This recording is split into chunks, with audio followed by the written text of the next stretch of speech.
너희가 전에는 어두움이더니 이제는 주 안에서 빛이라. 빛의 자녀들처럼 행하라. 빛의 열매는 모든 착함과 의로움과 진실함에 있느니라. 아멘. 자, 오늘 말씀을 듣기 전에 우리 찬송가 한 장을 더 부르면 어떨까 생각하는데요. 찬송가 가져오셨죠? 381장 한번 펴보시겠어요? 381장.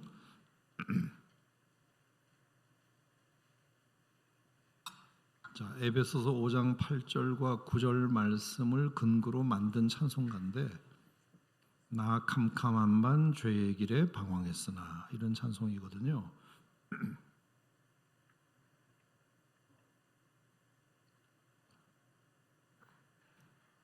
자, 모르시는 분을 위해서 제가 1절을 한번 불러볼 테니까 우리 2절부터는 같이 한번 해보겠습니다. 자, 어떻게 하느냐 하면은, 나 캄캄한 밤 죄의 길에 방황했으나 주 크신 사랑 비칠 때에 곧 어둠 떠났네. 사랑의 빛 오늘 내 맘에, 사랑의 빛 항상 있도다.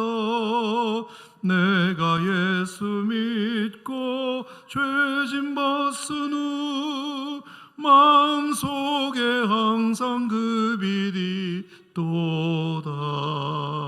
자, 이렇게 하는 거거든요.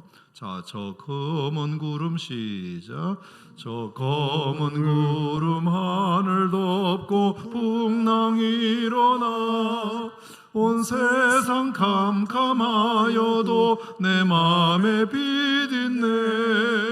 사랑의 빛 오늘 내 맘에, 사랑의 빛 항상 있도다.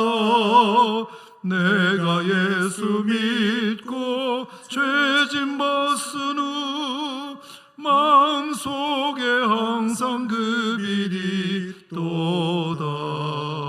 나 빛 가운데 행할 때에 주 함께하니 이 어두운 세상 등지고 나 전진하리라. 사랑의 빛 오늘 내 맘에, 사랑의 빛 항상 있도다. 내가 예수 믿고 죄짐 벗은 후 마음속에 항상 그 빛이 있도다. 나 넓게 퍼진 저 들판을 지나갈 때에 저 영광스런 그 열매다 추수하겠네. 사랑의 빛 오늘 내 맘에, 사랑의 빛 항상 있도다. 내가 예수 믿고 죄짐 벗은 후 마음속에 항상 그 빛이 있도다. 나 잠시 후에 영광의 빛 내게 비칠 때 그 영광스런 주 얼굴 나 친히 뵙겠네.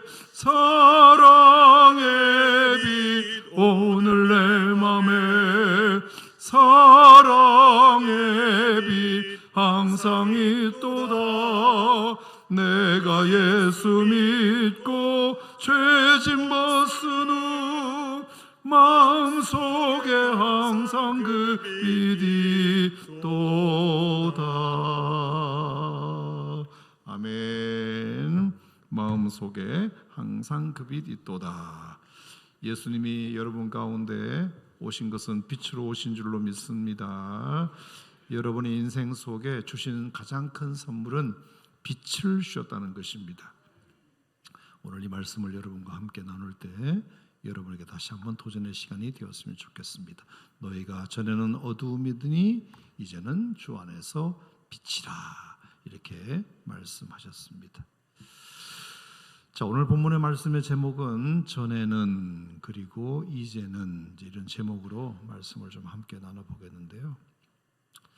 자, 에베소서에 보면은 이런 그 비교가 오늘뿐만 아니라 지난번에도 있었던 것 같아요. 우리가 2장 3절 말씀을 볼 때도 제가 3월 달에 설교를 했는데 그게도 전에는 이런 표현이 있고 또 2장 13절에도 보면은 4월 달에 제가 설교를 했는데요. 그때와 이제는 이런 표현들이 에베소에 잘 등장하는 것 같습니다. 자, 그러니까 우리가 이런 것을 통해서 에베소서가 어떤 것을 좀 강조하려고 하느냐를 우리가 느낄 수 있느냐 하면은 에베소서는 우리가 예수 믿기 전과 그리고 예수 믿은 후를 이렇게 비교하는 것을 중요한 주제로 삼고 있구나 하는 것을 우리가 알 수 있습니다. 사실 우리 에베소서뿐만 아니라 사실 사도 바울의 전체 바울 신학의 핵심이 어쩌면 이 전과 후를 비교하는, 예수 믿기 전에는 내가 이랬고 예수 믿은 후에는 내가 이렇게 됐다. 아마 사도 바울 자신이 너무나 급격한 변화를 예수 믿는 일을 통해서 다메섹 도상에서 만난 그 예수님 사건이 그 이전과 그 이후를 완전히 뒤바꿨기 때문에 아마 바울 신학의 특징도 결국은 예수 믿는 사람이라면 나처럼 전에는 내가 비록 이렇게 살았다 하더라도 예수 믿은 것이 분명하다면 그 후에는 이렇게 삶이 달라져야 한다는 것을 도전하게 되었던 것 같습니다. 그래서 로마서 6장 같은 데도 보면은 너희가 전에는 너희 지체를 부정과 불법에 내어주어 불법에 이르렀지만 이제는 너희 지체를 의에게 종으로 내어주어 거룩함에 이르라, 이렇게 표현되어 있고요.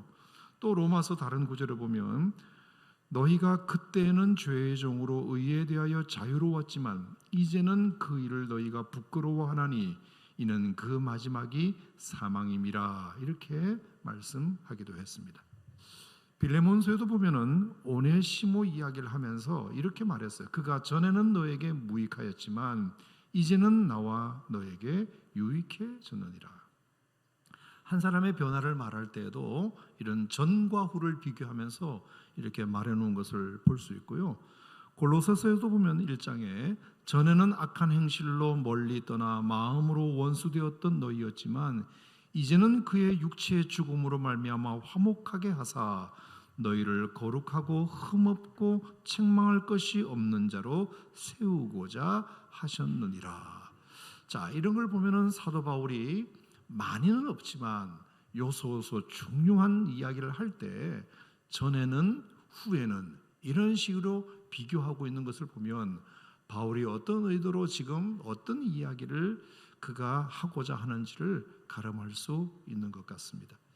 사실 우리가 이것을 보면 꼭 이것은 바울만이 아니라 신약 전체의 구도이기도 하다는 것을 다른 구절에서도 볼 수 있는데요. 예컨대 베드로전서 2장 10절에도 보면 이런 표현이 있어요. 너희가 전에는 백성이 아니더니 이제는 하나님의 백성이요 전에는 긍휼을 얻지 못하였더니 이제는 긍휼을 얻은 자니라. 이렇게도 되어 있고 베드로전서 2장 25절 말씀에도 보면은 너희가 전에는 양과 같이 길을 잃었더니 이제는 너희 영혼의 목자와 감독 되신 이에게 돌아왔느니라. 자, 이렇게 되어 있는 것을 보면 사도 바울의 주장뿐만 아니라 신약 전체에 흐르는 어떤 핵심 메시지가 이 전과 후를 비교하는 그런 메시지가 아닌가 생각합니다. 자, 뿐만 아니라 구약 성경은 그러면 어떠냐? 구약 성경도 아주 중요한 다윗의 고백이나 이사야의 고백에 보면은 이런 표현들이 등장하고 있는데요. 여러분 잘 아시는 시편 119편에 보면 고난 당하기 전에는 내가 그릇 행하였다니 이제는 주의 말씀을 지키나이다. 다윗이 고난을 몰랐을 때에는 내가 마음대로 살았지만 고난이라는 것을 한번 겪어보면서 주님의 말씀이 얼마나 내게 귀한지를 알게 되었다. 이렇게 뭔가 전과 후를 이렇게 대조하고 비교하는 것을 성경의 흐름으로 이렇게 말하고 있는 것 같습니다. 이사야 12장에도 보면 그렇습니다. 여호와여 주께서 전에는 노하였사오나 이제는 주의 진노가 돌아섰고 또 주께서 나를 안위하시오니 내가 주께 감사하겠나이다 할 것이니라. 이사야 60장 15절 말씀에도 보면 전에는 네가 버림당하고 미움을 당하였으므로 너에게로 가는 자가 없었으나 이제는 내가 너를 영원한 아름다움과 대대의 기쁨이 되게 하리라. 자, 이렇게 표현하는 것을 보면 제가 감히 말씀드리건대 성경 전체 핵심 구도가 뭐냐? 하나님을 알기 전과 하나님을 알고 난 후의 변화. 예수님을 알기 전의 삶과 예수님을 알고 난 후의 삶은 분명히 다를 수밖에 없다는 것을 성경 전체가 강조하고자 하는 것이 아닌가, 저는 그렇게 생각이 드는데, 여러분 동의하시면 아멘 하시기 바랍니다. 자, 그러면 우리 신앙생활도 마찬가지겠죠. 우리가 식당에 가서 설렁탕만 한 그릇 먹어도 밥을 먹기 전에는 배가 고팠지만 설렁탕을 먹고 나면 배가 부른다잖아요. 먹기 전에는 고팠지만 먹고 나면 든든하듯이 뭔가 우리가 하나님의 말씀을 먹고 예수님을 믿고, 그리고 그 예수님을 우리가 지적인 대상으로서 믿는 것이 아니라 믿음의 대상으로 우리가 받아들였다면 당연히 우리 삶에는 그 전과 그 후가 분명히 천양지차가 있어야 그게 정상 아니겠습니까? 전에는 내가 그리스도를 몰라서 그랬다면 이제는 알았으니까 그러면 안 되는 일이 분명히 있는 거죠. 내가 전에는 그리스도를 몰라서 그것을 할 줄 몰랐다면 이제는 그리스도를 안 이상 그것을 할 줄 알아야 되고, 내가 예수님을 몰랐을 때 그때 전에는 내가 그것을 해도 된다고 생각했지만 이제는 내가 예수님을 믿게 되었다면 그것은 하지 말아야 되겠구나 하는 것도 알게 되고, 그래서 우리가 예수님이 이 땅에 오시기 전의 세상을 우리가 BC라고 하는 거고요, 예수님이 오시고 난 이유를 AD라고 하잖아요. 아노 도미나이, Before Christ. 여러분, 인류의 4대 성인이 공자도 있고 맹자도 있고 소크라테스도 있고 석가모니도 있지만 석가모니가 이 땅에 태어났다고 해서 BC와 AD라고 말하진 않아요. 아무리 공자님 말씀이 훌륭해도 공자가 태어난 그 시점을 통해서 역사가 바뀌었다고 역사는 말하지 않아요. 마호메도 마찬가지고 맹자도 마찬가지고. 그런데 유독 예수가 이 땅에 오신 사건은 그게 무엇이라고, 그게 도대체 무슨 사건이라고 예수님이 오시기 전의 세상을 BC라고 말하고 예수님이 오신 이후의 사건을, 시대를 AD라고 말하는 것을 보면 이 인류 역사도 예수님이 오시기 전과 예수님이 오시고 난 이후의 삶이 분명히 달라졌음을 말하고 있는 거잖아요. 역사 가운데 오신 예수님이 여러분 인생에도 오셨다면 우리에게도 반드시 BC와 AD가 있어야 되는 줄로 믿습니다. 전에는 이라고 말하는 부분과 이제는 이라고 말하는 부분이 분명히 있어야죠. 전에는 이랬는데 지금도 그래 이렇게 하면 안 돼요. 전에는 내가 주인 노릇을 해보려고 했다면 내가 이제 예수님을 믿은 이상 이제는 하나님이 내 인생의 주인이셔 이렇게 고백을 할 수 있어야 되고, 전에는 내가 예수님을 믿기 전에는 감정 가는 대로 육신 가는 대로 살았더라면 이제는 내가 예수님을 믿은 이상 믿음 가는 대로 살아야 하지 않겠나 이렇게 고백할 수도 있어야 되고, 전에는 내가 예수님을 믿지 않았기 때문에 안 돼가 입에 붙어 있었다면 이제는 내가 예수님을 믿은 이상 예스가 입에 붙을 때도 되지 않았는가 생각하고, 전에는 내가 예수님을 몰랐기 때문에 너 때문에 환경 때문에 탓만 살았다면 이제는 내가 예수님을 믿게 된 이상 오히려 그 고난 덕분에, 그 어려움 덕분에 내가 하나님을 더 가까이 신뢰할 수 있게 되었다고, 고난을 핑계대는 것이 아니라, 고난에다가 무슨 잘못을 뒤집어 씌우는 것이 아니라, 환경 때문이라고 말하는 것이 아니라 오히려 그것 때문에, 그것 덕분에 내가 주님의 말씀을 더 사모하게 되었고 하나님께 더 가까이 되었다고 고백할 줄 알아야 되는 것이 아닌가. 그래서 바울도 예수님을 믿기 전에는 감옥에다가 사람들을 집어넣는 사람이었지만 이제는 감옥 안에서도 그리스도를 전하는 사람이 되었고, 전에 그가 그리스도를 몰랐을 때는 그리스도를 믿는다는 이유로 가뒀지만 이제는 그가 그리스도를 믿게 된 이유로는 믿는다는 이유로 자기가 갇히는 그런 축복을 얻게 되었다는 것입니다. 그렇다면 여러분들에게 질문입니다. 여러분은 전에는과 이제는을 말할 수 있는 부분이 무엇인가요? 여러분이 교회를 다닌 지 얼마가 됐는지 모르겠지만, 여러분이 예수를 믿고 세례나 침례를 받은 지는 얼마 되었는지 모르겠지만, 분명히 여러분들이 스스로 하나님 앞에 답할 수 있는 내용이 있어야 되는데, 그게 뭐냐? 내가 전에는 이렇게 살았는데요, 하나님, 제가 예수님을 믿고 나서는 이제는 이렇게 살고 있습니다라고 분명히 선을 그을 수 있는 이런 내용의 고백들이 여러분들에게 있어야 하는 것입니다. 여러분 믿으시면 아멘 하시기 바랍니다. 여러분 만약에 베드로에게 이런 질문을 했다면 베드로는 뭐라 그랬을까요?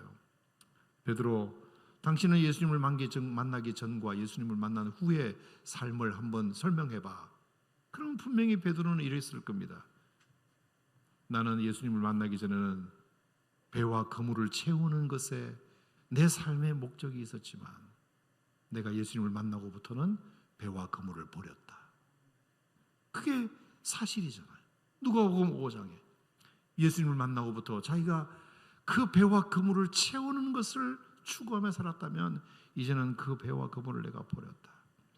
내가 예수님을 만나기 전에는 고기를 낚는 어부였지만 내가 이제 예수님을 만나고부터는 사람을 낚는 어부가 되었다. 분명히 베드로에게는 고백이 있잖아요. 내가 전에는 고기를 낚아서 그 고기를 잡아 죽이는 일을 했지만 이제는 내가 사람을 낚아서 사람을 살리는 일을 내가 하게 되었다. 베드로에게 물어보면 틀림없이 이런 고백을 전과 후를 비교하며 하는 말이 있을 겁니다. 바울은 마찬가지죠. 바울, 내가 전에는 예수님을 잡아 가두는 일을 삶을 살았지만 나는 이제 그리스도를 위하여 잡혀있는 사람이 되었고, 내가 전에는 8일의 할례를 받고 베냐민 집하고 유대인이고 가말리엘 문화생이고 이런 것들을 자랑하며 살았지만 나는 이제는 예수님을 만난 이상 그 모든 것들을 다 배설물로 여겼다. 그리고 그리스도를 아는 지식이 가장 고상하기 때문이다. 할렐루야. 분명히 바울에게 질문해 보세요. 누군가 여러분이 가서 인터뷰해 보세요. 틀림없이 이렇게 말할걸요. 삭개오도 마찬가지입니다. 그는 세리장으로서 자기 동족의 등을 쳐서 돈을 모으는 데 급급했던 사람입니다. 예수님을 만나기 전에.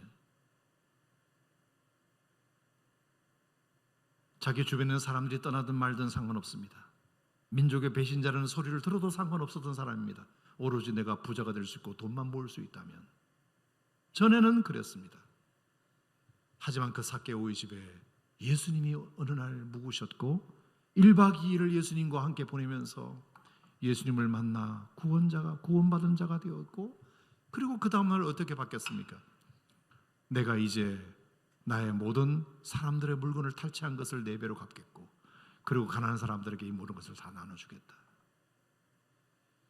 그 1박 2일의 짧은 시간 동안, 그 전에는, 불과 하루 전에는 오늘도 내가 누구의 등을 쳐서 돈을 빼낼까, 이것에 초관심사로 살았다면 그 하루 예수님을 만나서 1박 2일을 지냈을 뿐인데 그 사람의 삶이 180도로 달라졌잖아요.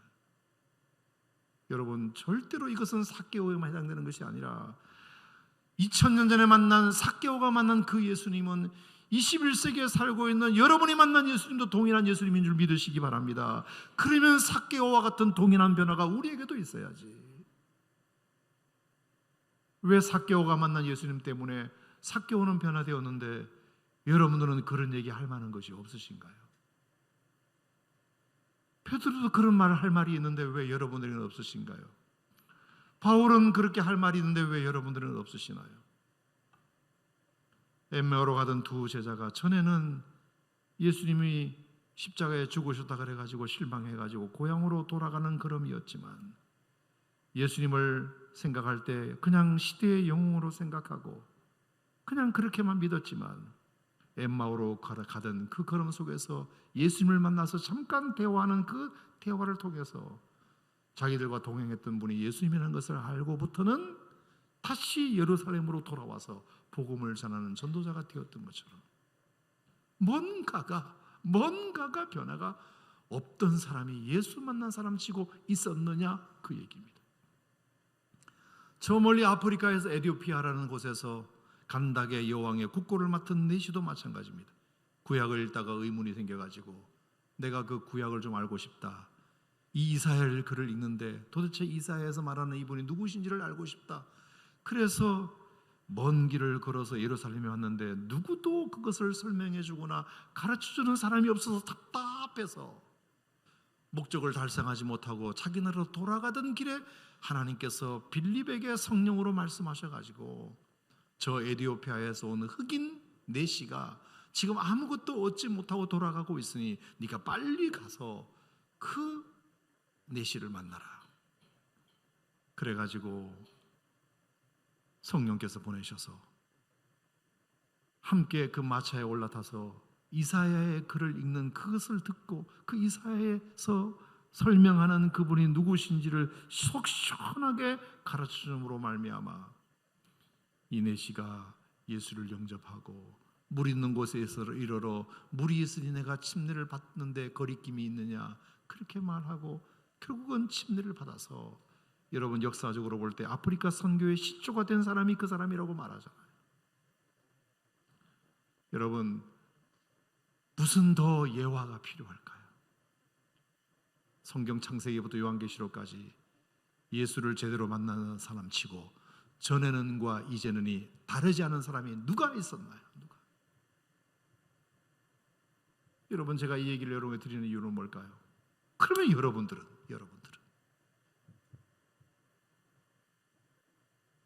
여러분 대답해 보세요. 예수님을 진정으로 만나신 분은 아멘 해보세요. 예수님을 삶의 구주와 주님으로 영접하신 분은 아멘 해보세요. 믿음으로 세례받거나 침례받으신 분은 아멘 해보세요. 그러면 여러분에게 전에는과 이제는이 뭔가요? 내가 그러기 전에는 내가 솔직히 이렇게 했는데 내가 이제는 내가 끊을 건 끊고 할 건 하고 하지 말 것은 안 하고 여러분의 삶에 뭔가 변화를 간증할 수 있는 거리가 있느냐 그 얘기입니다. 성경은 모두가 다 BC와 AD를 경험한 사람들의 이야기예요. 성경에는 모두가 다 전에는과 이제는의 분명한 차이를 경험한 사람들의 이야기예요. 이 성경을 오늘 우리가 읽는 이유도 이것을 경험하기 위해서 읽는 것이고 주일날 우리가 예배를 드리는 이유도 예배 한 번을 더 드리는 이유도 이것 때문에 하는 것이고 내가 예배 드리기 전에는 솔직히 이 문제가 해결되지 않았는데 내가 오늘 이 예배를 통해서 이 문제를 해결받았다. 내가 예배 드리기 전에는 이것이 좀 부족했는데 오늘 예배를 통해서 이것이 좀 나아졌다. 내가 예배 드리기 전에는 이것이 정말 고쳐지지 않았는데 내가 이 예배를 통해서 이것이 고쳐졌다. 아멘. 뭔가가 있어야 되잖아요. 뭔가가. 여러분 금양문화 수요 예배나 새벽기도 다 빼버리고 주일 예배만이라고 생각해 보면 1년에 52번 10년이면 520번 50년이면 도대체 몇 번 예배를 우리가 하나님 앞에 드리는 거예요? 여러분들에게 그런 변화가 없다는 것은 아니고요. 우리가 한번 다시 생각해 보자. 내가 50년을 예수 믿었다고 자랑하기 전에 내가 정말 전에는과 이제는에 대하여 분명한 차이를 누구에게든지 고백할 것이 있는가? 여러분 이게 더 중요하지 않겠습니까? 먼저 된 자가 나중되고 나중되가 먼저 되는 일이 없어야 되지 않겠습니까? 그래서 우리가 성경을 읽는 것이고 그래서 우리가 예배를 드리는 것이고 그래서 우리가 설교를 듣는 것이고 그래서 우리가 침례를 받는 것이고 그래서 우리가 기도에 참여하는 것이고 자 오늘 본문 말씀에도 보면은 너희가 전에는 어두움이더니 따라합시다. 너희가 전에는 어두움이더니 이제는 주 안에서 빛이라 빛의 자녀들처럼 행하라. 아멘. 그 빛의 열매는 뭐에 있다 그랬죠? 착함과 의로움과 진실함에 있느니라. 자 그러면 이걸 가지고 한번 대조해 보세요. 자 본문은 전과 이제를 어두움과 빛으로 비교합니다. 그만큼 다르다는 거예요. 어둠과 빛. 분명하다는 겁니다. 분명하다. 주 안에서 빛이다. 그러면 우리가 예수 믿기 전에는 주 밖에 있었다는 소리죠. 어떻게 어둠과 빛이 안 다를 수가 있겠습니까? 주님 밖의 삶과 주 안에서 삶이 어떻게 다르지 않을 수 있겠습니까? 그리고 빛의 자녀로 행하라. 그러면 그전에는 뭐였다는 겁니까? 어둠의 종이었다는 거죠. 어둠의 종과 빛의 자녀가 어떻게 같을 수가 있겠습니까? 그리고 착함과 의로움과 진실함에 있다고 빛의 열매는 말했습니다. 그러면 착함과 의로움과 진실함의 전에는 어떻겠습니까? 악함과 불의와 거짓이었겠죠. 전에는 너희가 악함과 불의와 거짓이었겠지만 이제는 착함과 의로움과 진실함에 있어야 된다. 전에는 어두움의 종이었지만 이제는 빛의 자녀로 살아야 된다. 전에는 주님 밖에 살았지만 이제는 주님 안에 있다는 걸 기억해라. 전에는 어두움이었지만 이제는 빛이라고 생각해라. 빛인 것을 기억해라. 여러분, 이보다 더 분명하고 완벽한 대조가 어디 있나요? 그러므로 이제는을 말할 수 있는 여러분이 되셔야 됩니다. 이제는을 말할 수 있는 여러분 되셔야 돼요. 누가복음 15장에 보면은 선한 사마리아인의 비유에 참 부끄러운 이야기가 나오죠. 제사장인가 레위인인가 이렇게 지나가는데 한 강도 만난 사람이 있었는데 제사장과 레위인이 지나갔지만 나는 바쁘다고 무슨 여러 가지 핑계를 대고 지나갔지만 선한 사마리아인은 그를 이렇게 치유해주고 나귀에 태우고 주막에 데리고 가서 치유해주고 돈이 더 들면 내가 돌아오면서 또 갚겠다고 약속해주고. 사랑하는 성도 여러분, 우리가 정말 어디에 다닌다, 직분이 뭐다, 몇 년을 믿었다, 여러분 이것이 중요한 것이 아니라 정말로 우리가 이제는에 대해서 말할 거리가 있느냐가 더 중요하다. 여러분, 이것이 정말 여러분들에게 내용 있는 신앙생활이 되기를 정말 주님의 이름으로 축복합니다. 더 설명드릴 것은 없어요. 어쨌든 우리가 신약 성경의 내용도 그렇고 사도 바울의 신학도 그렇고 성경 전체의 흐름도 그렇고 어쨌든 너희가 전에는 태초에 하나님이 천지를 창조하시니라 땅이 혼돈하고 공허하며 흑암이 기쁨이 있었다. 우리가 이 땅이 창조되기 전에는 혼돈스러웠다. 그리고 공허했다. 그리고 흑암이 기쁨 위에 있었다. 이것이 천지를 창조하기 전의 사건이었다면 예수님 하나님이 천지를 말씀으로 창조하신 다음에 어떻게 됐죠? 그 혼돈스러웠던 것들이 정돈되고 공허했던 것들이 충만해지고 어두웠던 것들이 빛된 사상으로 바뀌었잖아요.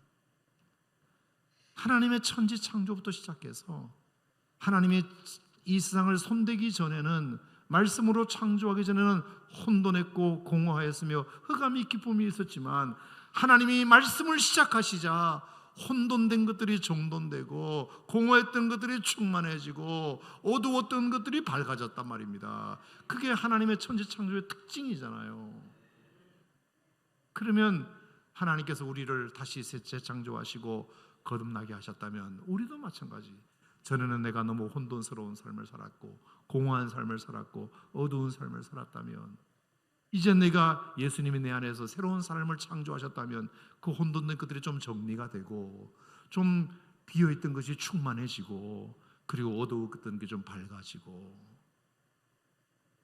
천지창조부터 요한계시록까지 성경 전체에 흐르는 사상과 흐름이 우리가 하나님을 만나기 전에는과 하나님을 만난 후에는을 비교하면서 우리가 이렇게 살아야 한다. 신분이 바뀌었다면 삶도 바뀌어야 된다. 신분이 바뀌었다면 내용도 바뀌어야 된다. 신분이 바뀌었다면 습관도 달라져야 된다. 이것을 계속해서 도전하는 것이 성경의 메시지라고 한다면 매주 우리가 듣는 설교의 내용도 그거라고 한다면 우리가 매주 드리는 예배의 목적도 그거라고 한다면 심지어 오늘 금양목 기도에 나오신 여러분의 이유도 그거라고 한다면 여러분이 금양목 기도를 나오기 전에는 내가 이랬는데 내가 오늘 기도하고 말씀 듣고 돌아가는 내 마음은 이렇게 바뀌었다. 여러분 이것이 꼭 있어야 되잖아요. 아멘입니까? 아멘.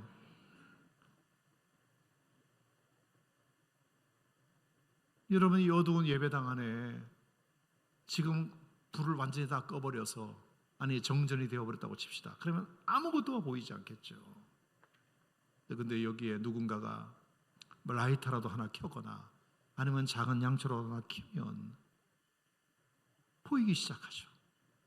나 자신의 존재를, 나 자신의 위치를 알게 되고, 그리고 주변 사람이 보이기 시작하고, 그리고 의자 같은 데 걸려서 넘어지지 않게 되고, 그리고 그 빛 가운데로 사람들이 모여들게 되고.